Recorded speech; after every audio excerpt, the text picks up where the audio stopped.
The reason I'm still on stage is that my job now is to introduce our next speaker, who is actually going to take a much more wider look and put everything we've just said now, and our panelists are going to in that global context.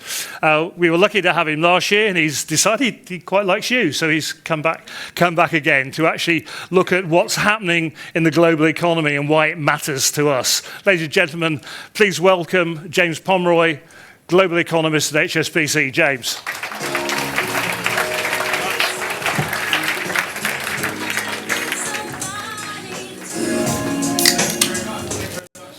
Me back, and it's always fun as an economist, so you get to come onto stage to music. It's the closest I'll ever feel to being a darts player. I didn't pick the music. Next time I'll come on down the aisle and do the sort of walk on. But being a global economist at the moment is extremely difficult. It's probably not as difficult a life as any of you have actually doing real work and running businesses, but it's very difficult because we have to think about what is happening so much on a day-to-day basis based on big announcements on politics, geopolitics, and that comes from a number of different sources. And the big thing you have to think about at the moment as an economist is what's happening in the US and what's happening with tariffs. Because even though you might think they don't impact you, they do. Because they impact what's happening to the US consumer, it happens to what happens to global supply chains, it drives what happens to interest rates, inflation, all over the world. And this year has created an enormous amount of uncertainty for businesses. Because of the tariffs that have come in, we don't really know quite how much anything is going to cost in the US next year. We don't know what that's going to do to trade flows throughout the world over the course of the next year. And the main reason this is difficult is even though you've had quite a lot of announcements, trade deals, letters, agreements that have been signed, there's still enormous amounts of uncertainty. Because the US has the ability to throw tariffs on essentially anything at any point. And for a long time this year, we were pretty confident we knew what was going to happen. We had country tariffs that we could get a sense of what was going to happen. Then we had a few sectoral tariffs that said, okay, we'll put some tariffs on metals and cars and all this stuff that you could just about justify from a national security perspective. They talked about tariffs on pharmaceuticals and semiconductors, again, just about justifiable from a national security perspective. And then out of nowhere, they decided, here come tariffs on kitchen cabinets and sofas. Not national security. But the main problem this creates is that if you're a business selling anything in the US, you currently have absolutely no idea whether you're going to get hit by a tariff, and at what tariff rate and when.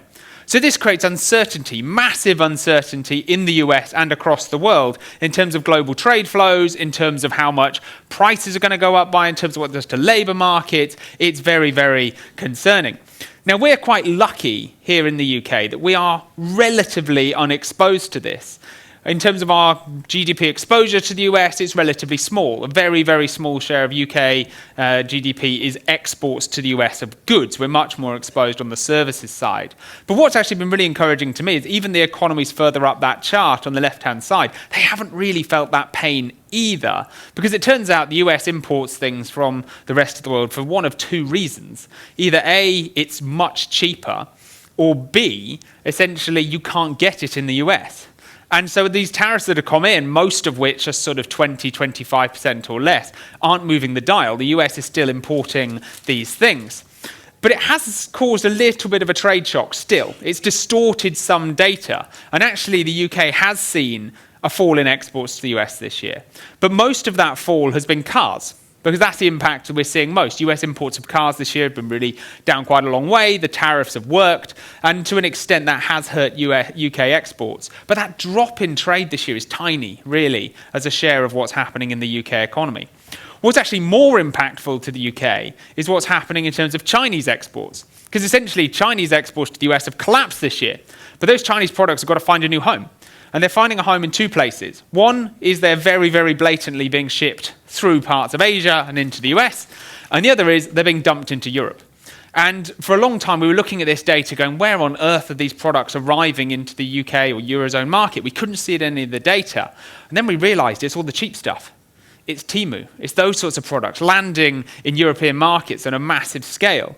And that has distortionary impacts across the economy as well, in terms of retailers, in terms of some pricing power in some parts of the economy. So these trade shifts are starting to matter. But actually, what is this doing to the US consumer? Well, so far, not a lot. The US consumer is sort of my hero of the global economy. the ability and willingness to spend regardless of what's happening is quite something. We could really learn from them in this country, because despite all of the uncertainty facing the US economy this year, consumer spending just keeps rising. No worries, just crack on. Whereas in Europe, we're much more concerned about things. We save a lot more, we're much more reserved in our spending. But there's a story in the US that's really, really clear. It's a story of the wealthy people who are spending like there is no tomorrow. And wealthy households in the US are unbelievably wealthy because they have huge exposure to the stock market, to gold, to crypto, all the stuff you see that's at record highs, and they spend it. Whereas the lower end of the income spectrum is still spending, but not quite as much. And that's the part of the income spectrum that is feeling the pinch a little bit, and will probably feel the pinch in the next year or so, for two reasons. One is it turns out if you create an enormous amount of uncertainty for businesses who don't have a clue what their cost base is going to be, what would you do in that situation? You stop hiring. And that left-hand chart might look messy, but it's essentially trying to tell you that if you strip out government and you strip out healthcare, the private sort of cyclical sectors of the US economy have stopped hiring people. That data shows that over the last 4 months, US companies have cut jobs in aggregate in the private sector. I say last 4 months, it's actually the last 6. But the government shutdown means we haven't got the last 2 months of the data. The data in the US have been so bad that the person responsible for them has been fired. Never a good sign. Never a good sign that the data is going well. Never a good sign fundamentally. But it's clearly there is some softness appearing in the US labour market. That will hurt some households. But also the US is going to face the inflationary consequences of these tariffs. If we look at what businesses are telling us, these business surveys on that right-hand chart, that's essentially American companies telling us their cost pressures are building. They're building a lot more than they are outside the US, and very much more than they are in Europe. And this is because that tariff impact does bite. It really does. You're starting to see in a whole load of different categories, all the clothing that comes from Asia, all the electronics coming from Asia, home appliances coming from Asia. All these prices are up 5, 10, 15%. But nowhere in the US data can you see the impact of tariffs more clearly than my number one chart in the global economy at the moment, which is US banana prices. And US banana prices are super interesting. Might not think this, but it is the main takeaway everyone takes from my presentations at the moment.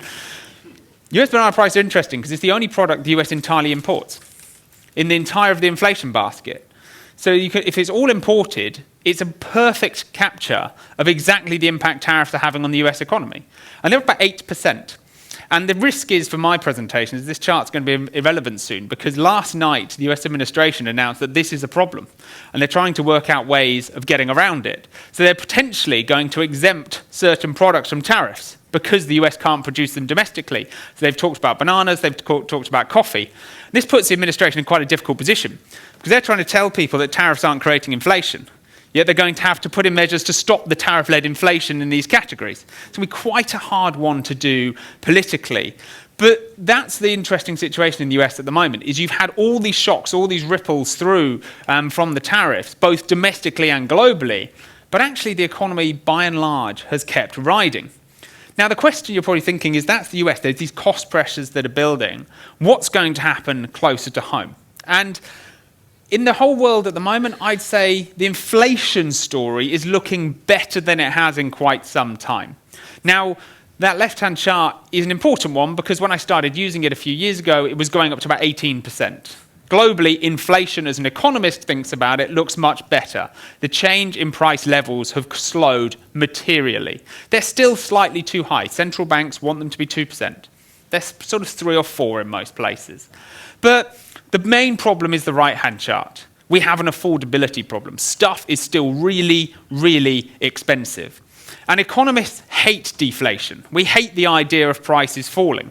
But people love deflation. People love prices falling. And you can get a sweet spot. You can get the stuff that falls, which is genuinely a good thing, where you get huge supply-side improvements that mean stuff is cheaper. That's what we want to happen. Bring down that red line. Bring down all those lines on that right-hand chart. Put more money in people's pockets so they can spend at businesses like yours. So what are the candidates to make that happen? Well, there's 3. There is essentially cheap stuff coming from China. That will help to a degree. Pros and cons of that, of course, for the economy. The second would be food inflation. I am not overly confident we're going to see that. And the main reason is that some foodstuffs might see some lower prices. Some of the easing up of global supply chains, some of the challenges we've seen in the last few years might make some products come down. You see cereal prices keep falling, but meat prices are going up. But the main concern on the food side is the finer foods, as we call them, on the right-hand side. You've got huge amounts of fundamental volatility in the prices of coffee, cocoa, orange juice, olive oil, basically anything that has a relatively small subset of economies that produce these things. Because globally, there's more and more people who want to buy these things. The supply can't keep up. And as a result, you've got these squeezed and squeezed sectors, which are also in places which are more vulnerable to climate shocks. And so you get very high, very volatile prices in those sorts of products. That is not going to change anytime soon. So I don't think we're going to get that drop in food inflation. And that's something that we really, really do need, not just for you guys in the industry, but also for the economy as a whole. Because dropping food prices really does help with consumer confidence. Disproportionately, the biggest impact on how people feel about the economy is the cost of their weekly shop. But the one area where I do think we're going to get some respite is on energy. Now, energy prices are moving into a very, very interesting place. Since the war in Ukraine started, we've had a whole number of shocks in terms of energy prices. They've lifted natural gas prices, lifted oil prices. They are really, really starting to improve. There's a lot of natural gas that's coming onto the market globally in the course of the next year. A lot of it, from Qatar, from the US. We're going to have huge amounts of oversupply. That should play a big role in pulling down what's happening in terms of global gas prices, hopefully enough to offset the other cost increases businesses are facing in their energy bills to pull down some of them in the UK. Fingers crossed. We are quite optimistic here. The other one is on the oil price. The cost of petrol will keep falling. We're pretty comfortable with that. And the main reason for that is there's less demand for this. Essentially, less demand for oil across the world. Half the cars sold in China this year are electric. That means that the world's biggest oil importer wants less oil. That's simple. But the amount of oil on the market is going to keep increasing. You have a US president who needs a lower oil price. He needs to offset those banana prices. He needs oil prices to come down. And that will mean that US companies have to keep producing oil. They're incentivized to do so. And the world's other big oil producer, Saudi Arabia, has to keep digging oil out the ground because they're hosting the World Cup in 2034. And that means no matter what they want to do, they have to keep building infrastructure. They have to keep building it. And the additional kicker to that is, as of now, it probably won't happen, but Saudi Arabia is still down as the host of the 2029 Asian Winter Games. As madness as that sounds, it's obviously at risk, but think about the investment you need to make that work. Imagine the amount of oil that's got to come out the ground to fix that. Well, if they keep the Asian Winter Games, more downward pressure on the oil price. But what I'm saying is you might start to get some pockets of respite for consumers over the course of the next year, more so on the energy than the food side. Hopefully frees up a little bit more money in people's pockets. But the other story in the UK is actually, in particular, is that we don't really have that much of an inflation problem. Financial markets will hold the UK up as some sort of inflation outlier, that we're the only economy that has these inflation problems. But so much of what's happened in the headline inflation data is based off one-off shocks. Last April, or this April, was absolutely brutal for the economy, for businesses, you name it. Combination of cost shocks all at once. Water bills, energy bills, national insurance, minimum wage, everything else that goes with it, much, much higher prices. But what we've essentially seen in the data is all those prices went up all at once. And since then, the price increases month to month have not been that problematic. And that makes us really, really comfortable that once we get through to the next April and those base effects wash out, UK inflation will come down quite materially. So what you'll start looking at by the time we get to halfway through next year is a 2% inflation rate in the UK. And actually, you could argue in the last couple of months of data, the numbers have been even better. I might suggest you might get there even quicker. And that's why the Bank of England will probably keep lowering rates, because they're in a position to do this. They're in a position to say, actually, we're much more comfortable that inflation's coming under control. We're going to cut rates. We nearly got a rate cut the other day. No one was expecting one, but we were so close, 5-4 in the vote. The market's got about a 65% chance of a rate cut in December. We don't think they'll quite go then. We think they'll go in February. But financial markets are saying rates will come down to about 3.5 next year. We're saying they'll get to 3. Now, that's a really, really encouraging environment. There is also the big question about what happens to interest rates in the US. Because if the US cuts rates more, we can cut rates more. And the US is a slightly funny position where you can argue about the inflation risks, you can argue about the growth risks in the US, but the only thing that really matters is that President Trump gets to put someone new in charge of interest rates next year. And if you follow him on any form of social media, you can be pretty clear that he's not a big fan of the current guy. So when he gets to put his own Fed chair in, there is a pretty good chance that that person is, let's say, more amenable to lower interest rates. And if you were to get more interest rate cuts in the US, that might free up a little bit more space for rate cuts in this part of the world as well. We also expect the pound to appreciate. That uncertainty over what's going to happen in the US, you've got huge amounts of political risks associated with the US economy, means that the pound should strengthen again. Yes, we've had a bit of dollar strength in the last couple of weeks, but we do think that will come back. The main reason here is there's tons of event risks out there, both here and in the US. We just think they're much bigger the other side of the Atlantic, and that will mean structurally weakness in the dollar. Hopefully that helps some businesses here. The other big part of the question isn't just on the cost pressures. It's about, will people start to spend more money? And the main challenge is, we've had two challenges actually in Europe and in the UK over the course of the last couple of years. One has been the massive cost of living squeeze, which has been absolutely brutal, really, really brutal in this part of the world. The drop in real wages in Europe was much, much deeper than it was in the US, and things have recovered quite nicely. So yes, I completely understand that the higher wage pressures that have befallen on businesses in the last few years have been problematic, but it has helped to put more money back in the pockets of consumers who can spend it. That is a good thing. The problem is that recovery in real wages, particularly for people at the lower end of the income spectrum, has had to come with a recovery in their household balance sheets. They've had to pay down the debt they've accumulated, rebuild their savings. People have changed their spending habits. That doesn't reverse overnight. Those households will still be very, very cautious in the coming years.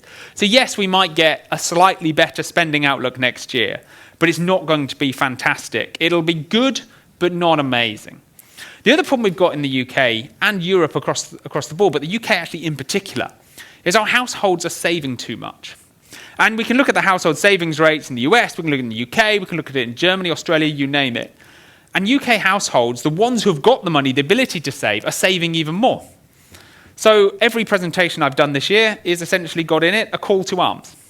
If you want to support your country, do the most patriotic thing imaginable, go and spend as much money as you can. It's that simple. If you see someone hoisting a flag, tell them, put that flag down. Go to your local coffee shop and put a £5 in there. That's what we need, because there's essentially been this caution amongst people that has stopped the people who have got the money to spend from spending. And you're unlikely to get any support from the government to make you do that. More on that in a second. You might get a little bit of respite on interest rates, it gets people spending a little bit more, but we're not really expecting too much otherwise. And that is really the fundamental problem in the UK, is that the vibes are just awful. Everyone is incredibly downbeat. The amount of people I speak to, I do loads of events around the country speaking to small businesses, and I turn up, I do a presentation, and they say, that was not as negative as I thought it was going to be. And I say, well, how's your business doing? And most of the time, they've had a record year. And I'm just saying, how bad do you think the world is? And I think there's this almost prevailing media narrative that everything is terrible and really bad. And the same will be true. You know, you'll go to a nice restaurant or you go out to something that costs quite a lot of money, and people will be in there complaining about the state of the economy. And I'm just wondering, how on earth? I did an event at a very nice hotel in London yesterday, and I made this point. I said, there'll be people upstairs paying £500 for their hotel room tonight. You were telling me the economy's terrible. And that sort of feels like the world we're in is actually, there's almost this perception that everyone else is doing terribly, but we're okay. And the problem, I think, is here that there's almost been this overarching pessimism that's come around because of the fiscal position, because of the news, because of all those things, when actually things are not necessarily that bad. And that bad is almost, we have to think about some of the positives. And some of the positives are that despite everything the economy's been hit with this year, rise in national insurance, rise in minimum wages, everything. Actually, yes, the UK labour market hasn't done amazingly well, but companies haven't really laid people off that much. We haven't really seen an enormous collapse in hiring. Things are sort of stabilised. The problem is, and it goes back to my point that we're not spending as much, we also invest loads of money in cash. Our households in this country put all our money in cash. We don't invest in equities. And so what it means is the rich people don't feel that optimism of sky-high equity markets. And so we've almost got these challenges in the UK that pessimism is potentially part of that too. And the other point I'll make, as a slightly more negative one, is yes, there'll be a lot of businesses in this room who are thinking about the opportunities that come from AI, the cost savings, efficiency gains. We just heard all about them just before. But we also have to be aware that it could also be a challenge for some parts of the labour market. And this is some data from the US, but we can get some very similar data for the UK and Australia, which suggests that actually what you're potentially seeing is some cracks around the edges in the labour market from AI, from professional services companies who are saying, you know what, we might not need as many new graduates. And the graduate employment market in this country right now is absolutely horrific.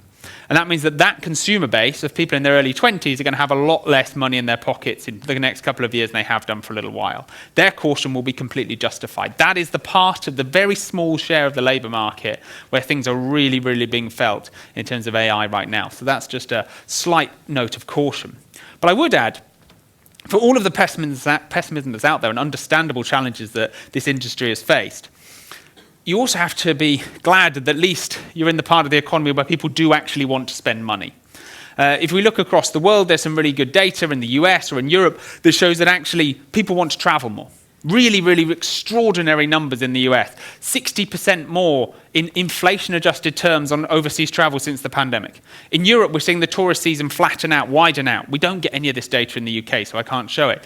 But we get that sense that it is hospitality, going out, having fun, enjoying yourself. That's where people want to spend the money when they've got the income. And as real wages recover, as incomes do pick up, as interest rates come down, I have a lot of faith that's where the money will go. If you're feeling like your business is struggling, if your industry is struggling, just really be happy you don't sell garden furniture. Because that is an industry that's had a really, really bad few years. You know, there's certain parts of the economy where people don't want to keep spending their money. We've seen legitimate pullbacks. We've got actually an opportunity. Hospitality, leisure, travel, that side of the economy is where people do want to spend. But of course, I've been on stage for 20 minutes and haven't talked about politics. And so now I'm going to depress you. Because the challenge you've got, I am one of the 2 or 3 people in the UK that has sympathy for Rachel Reeves. And the main reason is that she has an absolutely impossible job, just like the finance minister of any developed market economy. What's happened in the UK this year in the bond market is not atypical compared to the rest of the world. We've seen bond yields pick up, but that is a global story. Interest rates are rising across the world because people who lend money to governments want a bit more return because they don't trust they're going to pay them back. The problem is satisfying the bond market means you've got to raise taxes and cut spending. Very much the opposite of what the electorate wants. So what governments across the world are doing is trying to appease both and actually annoying both sides equally. And the challenge really is because debt levels are so high. And this is coming out of the pandemic, where governments had to spend an enormous amount of money supporting growth. You now have high levels of debt. The main interest payments are a big share of what you're spending. This is not a problem if you're the US, by the way. The US doesn't need to worry about this stuff. Because they have the US dollar, they know people will lend to them. So President Trump can do his big, beautiful bill of tax cuts, blow out US debt, and no one seems to care. Whereas in the other parts of the world, including the UK, we have a crippling demographic reality that at some point we need to tackle. And this is the point that no politician in this country is speaking seriously enough about. The amount of times I go and speak to businesses and they say, we can't tax our way to growth, we need to cut spending. I say, I completely agree with you. The problem is in this country, we hate spending cuts even more than we hate tax rises. And the spending cuts that are put out there, put on offer by political parties, do not touch the sides. The stuff where we need to cut spending is on health, it's on pensions, and it's on social care. And the main reason is those things are growing exponentially because of our aging population. And it is a brutal reality. I really, really wish it wasn't true. But the main problem you've got is that all of those costs are rising exponentially because of the promises we made when the population had 10% of it as pensioners. Now we've got 20%, it'll soon be 25%, we can't afford it. What do you need to do? Well, there's loads of options. You can start charging for GP appointments, you can start means testing more things, we could think how we fund social care more interestingly, but the silver bullet is you raise the retirement age. And the retirement age should be, to match things up on that right-hand chart where in year 2000 should be 72. And this is not going to happen, by the way, don't worry, because no one wants to be that unpopular. And I was in the Isle of Man a few weeks ago. I presented a conference there for their local government. And I said in that conference, look, I'm really sorry, but you have really, really bad demographics. Their dotted lines on that chart are almost vertical. And I said, at some point, you're going to have to raise the retirement age. And I did an interview for Manx Radio shortly after the conference, which they kindly put on their Facebook page as Economist says retirement age needs to be 72. We have a picture of me in a suit, and you can only imagine how much backlash I received. There was about, last time I checked, give or take 400 reactions to that Facebook post, nearly the same amount of really damning comments about me personally, and only 7 of them were likes. So 393 aggressive people proving my point of why this won't happen. And because this won't happen, you have to go back to the way of tax rises. And you keep having to go back to the way of tax rises, and it will be a whole mix of these things. No one has a clue what's going to happen, quite frankly, at the budget, but these are the things on offer.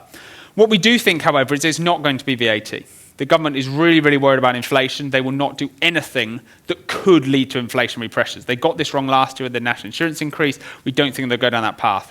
We don't think either that the biggest part of this is going to fall on businesses. It's going to fall on households. Businesses paid the price last time round. Really, this is the turn of households. And it should be probably massively skewed towards higher income households. And those higher income households are the one, to my point earlier, who aren't spending anyway. Well, they are spending, but not spending as much as they could. So actually what we might see is some of the economic shock of this budget be not quite as damning as it was last time round. It will still matter, it's still fiscal tightening, but it might not be quite as brutal in the way that it's orchestrated. You might not have quite the same sentiment here. And we're hearing from a lot of smaller businesses at the moment, is they're saying, you know what, actually, maybe we just need to get on with things. And you can't run your entire business dependent on what gets decided at these budgets. Because the sad fact is, next year we're going to get more tax rises. Because there's unwillingness to make those genuinely tough decisions. And that does hurt growth. It really does. It keeps the economy pinned down. It stops growth from being more robust because you'll keep having to go back to the well. But sadly, it's an impossible task. And as I found out in the Isle of Man, good luck trying to put it through. And so I'll leave it here that you're in a very, very messy global backdrop. It's not easy, but there are some positives.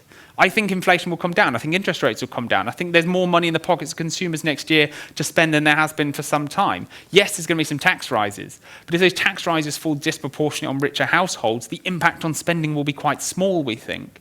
So there is a big amount of uncertainty, but reasons to be optimistic. But if you are worried about things, you want to keep on top of what's happening in the economy, please do engage with what we're doing at HSBC. If you're a client to the bank, you're more than welcome to use the resources at the bottom. If you're not, use the resources at the top. That's really the way of selling it. But we do podcasts, we do content on LinkedIn, we do loads of reports on the UK and the global economy that are hopefully useful to you. Please engage with them, and please send any questions to either myself or my colleague James down here, who will be your probably point of contact. Thank you very much, and we've got a few minutes for some questions. Thank you, James. Now, while we have James, any questions? Because there was a lot of optimism in there. Right. Bearing in mind that I think you're right about this malaise we tend to be in UK. Any questions? I mean, James is going to be around for a while anyway for the next break. No questions. Yes, there's two, actually. One here, Keith Bird. Just wait for the microphone, and I know who you are, but can you tell us who you are? Then one over there. Hi, Keith Bird. So, James, really interested in your view on the savings ratio. And do you think the government can do anything to sort of try and encourage people? Yeah, well, the best thing the government can do, in one sense, is to try and shift that where we're putting our money. So actually trying to incentivize people to put more money into financial markets, stocks and shares ISAs versus cash ISAs, actually changing those relief would make quite a lot of sense. You try and actually get people to return on their savings, might start to build some of those animal spirits that you have in the US that we just don't have in the UK. More so, actually, the role of getting people to spend is on monetary policy, lower interest rates. If we can get interest rates down, that might start to unlock things. And I wouldn't say let's get too carried away, but there's a story here of we've had quite a lot of interest rate cuts already. We're probably going to get another 100 basis points next year in our forecast. At the margin, that might start to unlock a few things for people who go, you know what, it's not worth saving at this rate.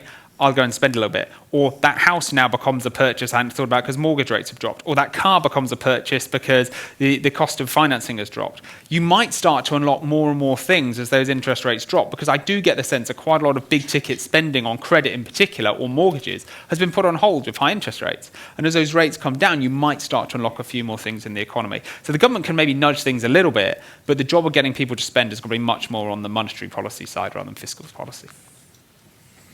Yeah, the question over the back there. Hi, Tom from Clays. The last budget they did seemed to target almost hospitality, maybe not Yeah. on purpose, but you look at the loss of jobs, Yeah, it yeah. fell very much in our space. Is there going to be anything sector-specific here that maybe either hurts others more or maybe helps us more? So the two sectors that are most likely to get hit are gambling and banks. So two things very close to my heart. But they are the two that are most likely to get hit in terms of sector-specific taxes. I would imagine, again, if you're thinking about where the tax burden is likely to fall, it's going to be in higher income households. There's some obviously second round effects of that rather than anything else. The two sectors have been most targeted to be there. Okay, thank you very much Lovely. for the questions, and thank you very much, James. Thank you very much. Cheers. Thank you. Thank you.